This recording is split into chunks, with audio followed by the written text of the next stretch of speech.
Gobernadora electa del estado de Veracruz, Rocío Nale García, confirmó la noche de este martes, en una entrevista con los periodistas Álvaro Delgado y Alejandro Páez Varelas, que un alto ejecutivo ah, de la empresa, cercano a Bernardo Gómez, que es uno de los personajes más cercanos al dueño, Emilio Azcárraga Gallán, la chantajeó intentando sacarle 200 millones de pesos para evitar que Televisa publicara, emitiera o hiciera pública información de una supuesta corrupción en la construcción de la refinería Dos Bocas que la podría afectar en su campaña política, que finalmente terminó por llevarla a la gubernatura de Veracruz.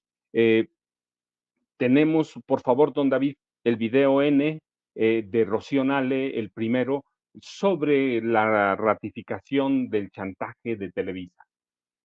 En el caso de Televisa, Rocío Nale, la contactaron, le dijeron, ¿Quién es el funcionario que el 9 de mayo fue con usted?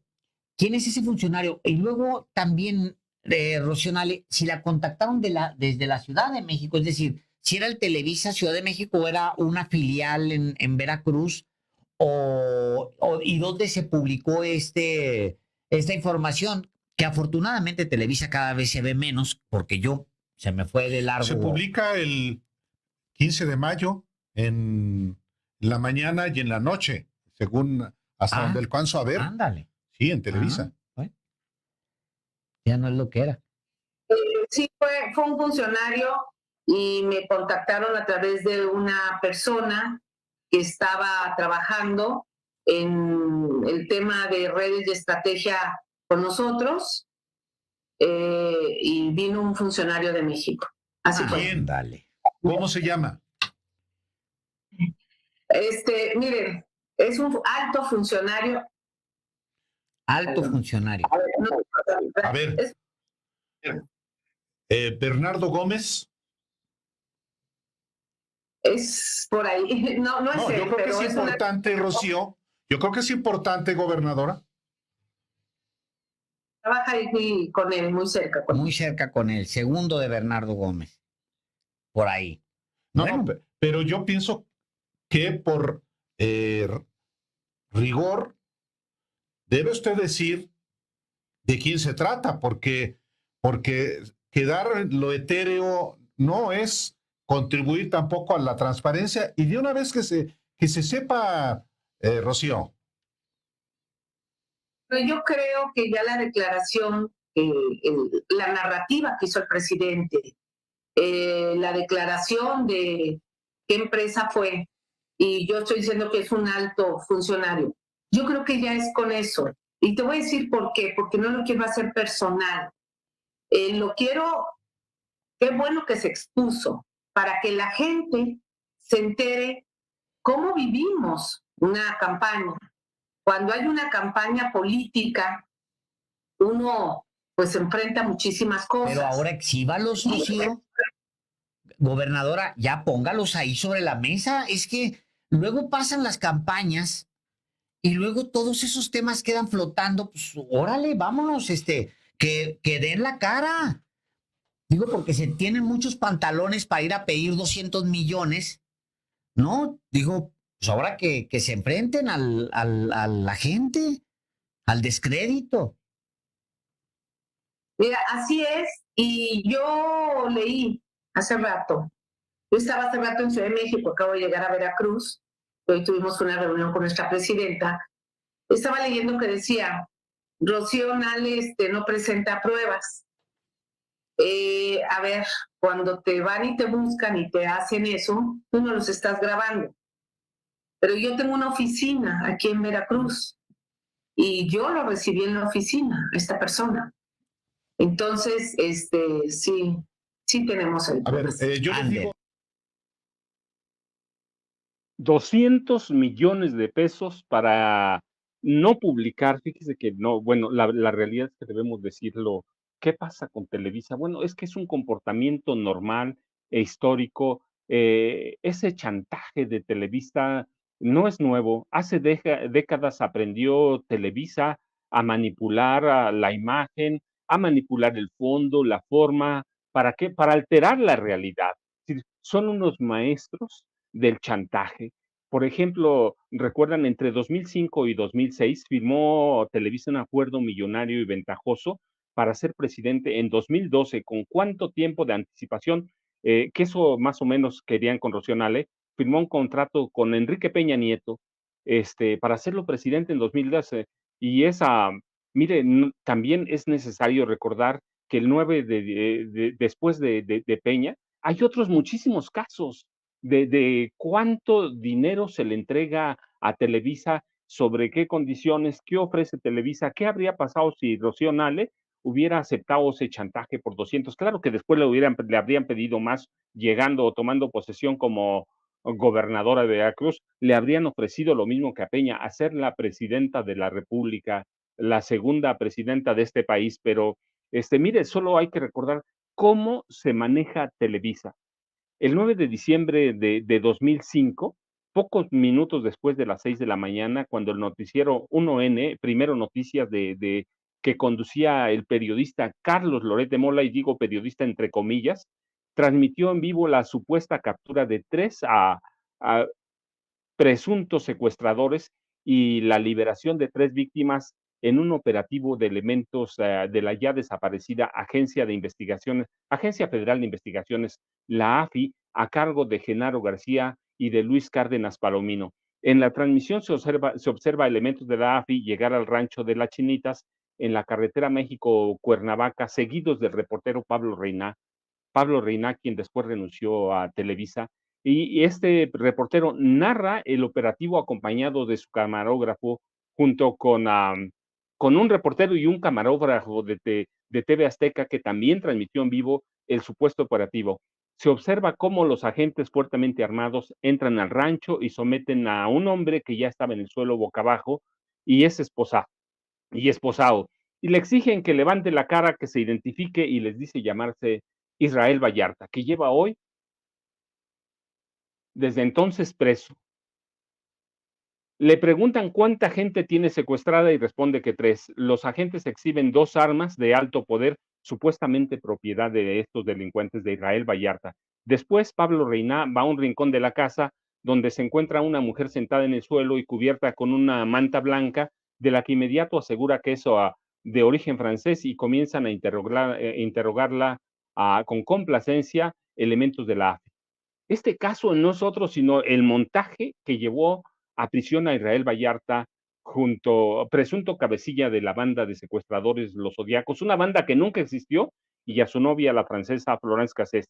Y yo recuerdo mucho cómo ella decía: yo no tuve nada que ver, no soy su esposa. Le preguntan qué hace aquí, nada, pero termina todo en un gran chantaje, y es lo que es Televisa. Israel Vallarta se queja, y uno de los agentes le pregunta si algo le duele, si está lastimado, y Israel Vallarta le dice: me pegaste tú.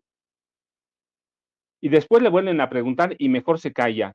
Este es el 15 de marzo de 2006, la periodista Yuli García habló sobre cómo descubrió el montaje de Televisa, de la detención de Cassés, y recordó que cuando su investigación periodística fue difundida en el programa Punto de Partida, también de Televisa, el entonces secretario de Seguridad Pública, Genaro García Luna, aseguró que el montaje se había hecho a petición de las televisoras o de las empresas Televisa y TV Azteca. Es decir, es una costumbre. Y lo que parecía una historia policíaca transmitida en vivo, en tiempo real, se transformó en lo que es Televisa, en lo que es TV Azteca, una farsa televisiva.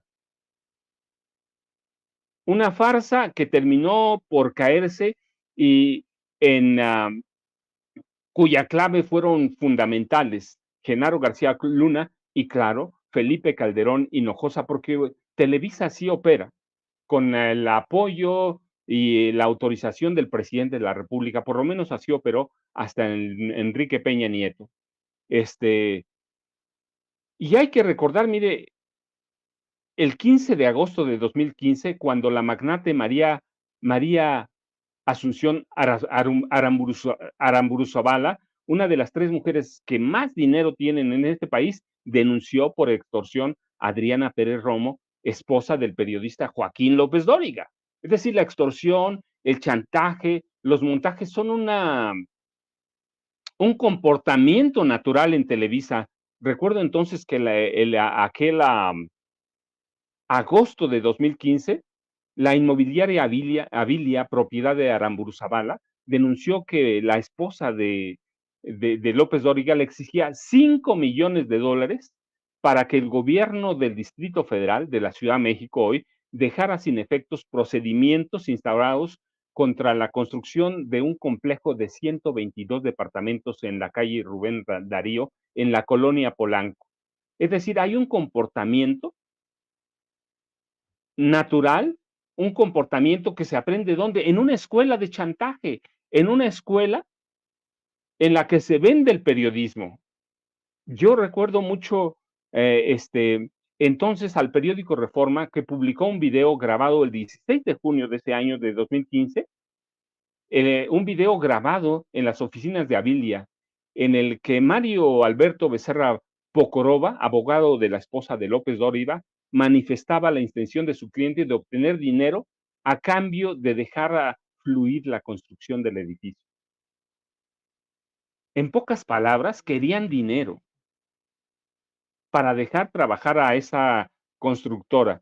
Y siempre salió por delante el trabajo que tenía López Dóriga como conductor y periodista de Televisa. Y unos meses después, en octubre de ese 2015, Aramburu Zavala ratificó y aportó elementos nuevos a la denuncia de hechos por extorsión contra Teresa Adriana Pérez Ramos, esposa de López Dóriga, y otros involucrados claramente, y los abogados demandados por la empresaria hicieron siempre alusión a la fuerza periodística, así lo decían, a la fuerza periodística del señor Joaquín López Dóriga, presentador de Televisa. Es decir, lo que hizo Televisa con Rocío Nale García, la hoy gobernadora electa de Veracruz, es una escuela. Lo mismo López Dóriga, que Loret de Mola, que seguramente otros así trabajan. Bernardo Gómez fue de los principales negociadores, por ejemplo, en la campaña de Enrique Peña Nieto, y estos hombres eran sus conductores estrellas, sus conductores estelares.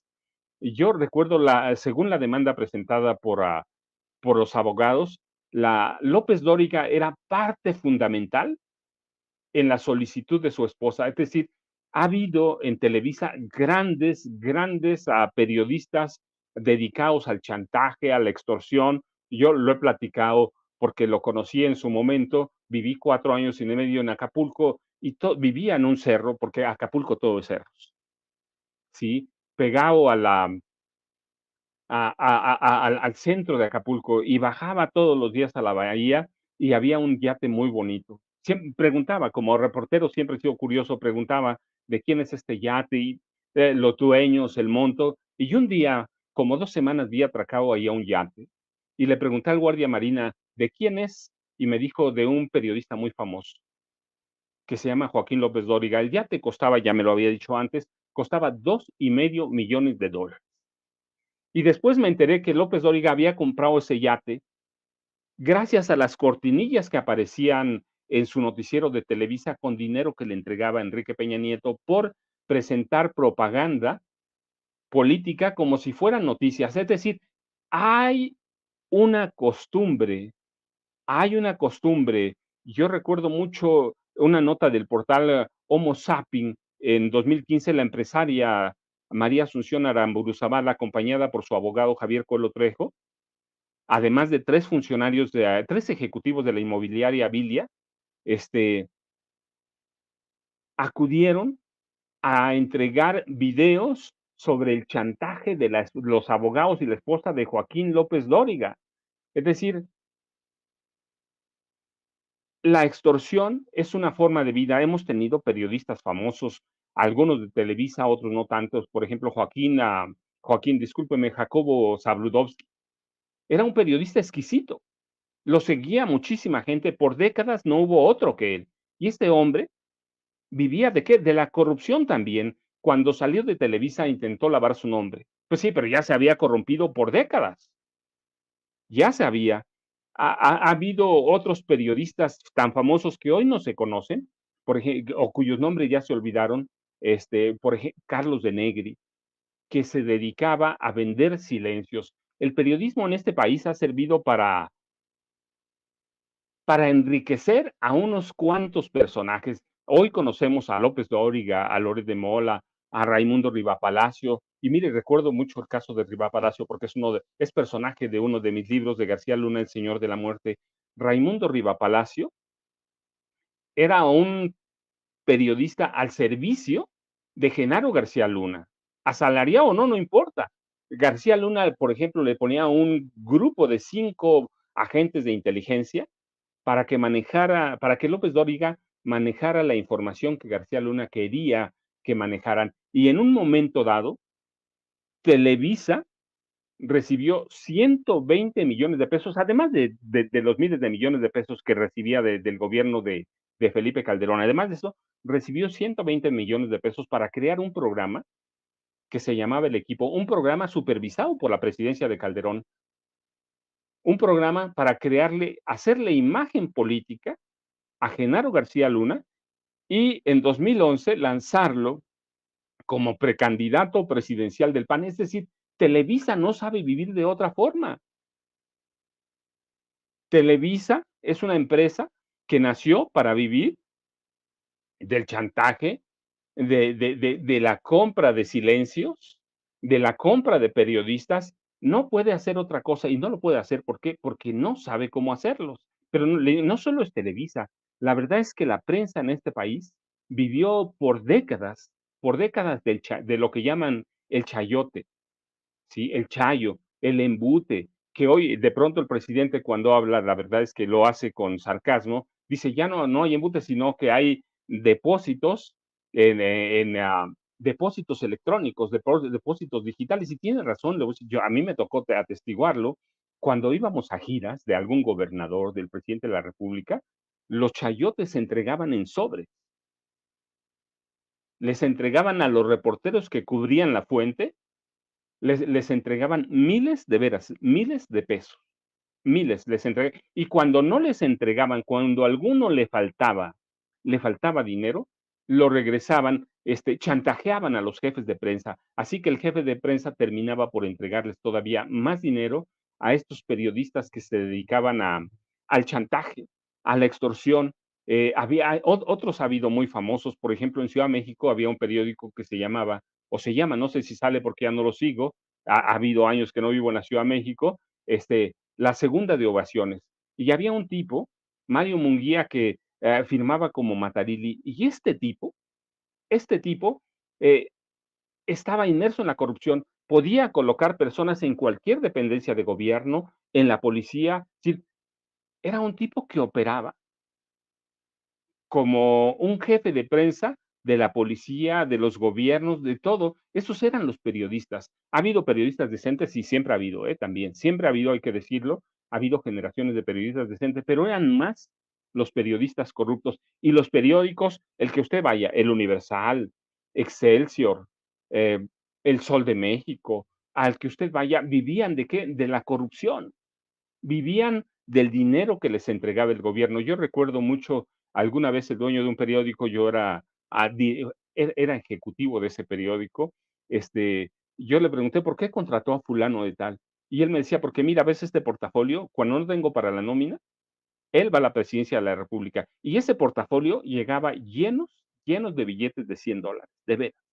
Así que el chayo, el chayote, la extorsión han sido parte de una forma de vida de Televisa, de TV Azteca, de todos los periódicos, de estaciones de radio. Hay periodistas que tienen a 1, 2 o 3 hijos estudiando en las universidades o instituciones de educación superior más caras de este país. ¿Cómo le hacen? Pues a través de eso, bueno, recuerde qué hacen el sitio de Loret de Mola, Latinos. ¿De qué vive Latinos? El presidente lo confirmó hace unas semanas. ¿De qué viven? Por lo menos recibieron 2.300 millones de pesos de recursos de varios gobiernos de los estados, dinero que debía entregarse a los sistemas de salud para compra de medicamentos. De eso viven los periodistas, se acostumbraron hace mucho. Así que no debe extrañarnos lo que pasó con Rocío Nale y ese intento de chantaje, o ese chantaje, porque le pidieron los 200 millones de pesos. Televisa ha vivido de eso históricamente, TV Azteca ha vivido de eso históricamente. Rocío Nale fue una víctima que no aceptó, pero ya aprendió, como lo hizo el presidente López Obrador, que esa vieja prensa ya no influye en este país. No, tan no influye que ella ganó, que Televisa publicó los reportajes contra ella y ella ganó las elecciones en el estado de Veracruz y hoy es gobernadora electa de ese estado, gobernado históricamente por panistas y priistas, por mafias priistas y por mafias priistas. Así que esa prensa, para fortuna nuestra, no ya, digo, existe, pero ya no influye. Tan no influye que en 2018 Andrés Manuel López Obrador, con toda esa prensa en contra, ganó las elecciones. En 2024, con toda esa prensa en contra, Morena ganó la presidencia de la República, así que hoy tenemos la primera presidenta electa del país.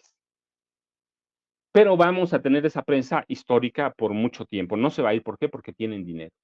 Tienen muchos recursos, así que la vamos a tener históricamente y ahí va a estar, pero hay que aprender a leerla, hay que aprender a interpretarla y hay que aprender o hay que entender que la vamos a tener ahí por mucho tiempo. Pero, don David, creo que teníamos otra voz del pueblo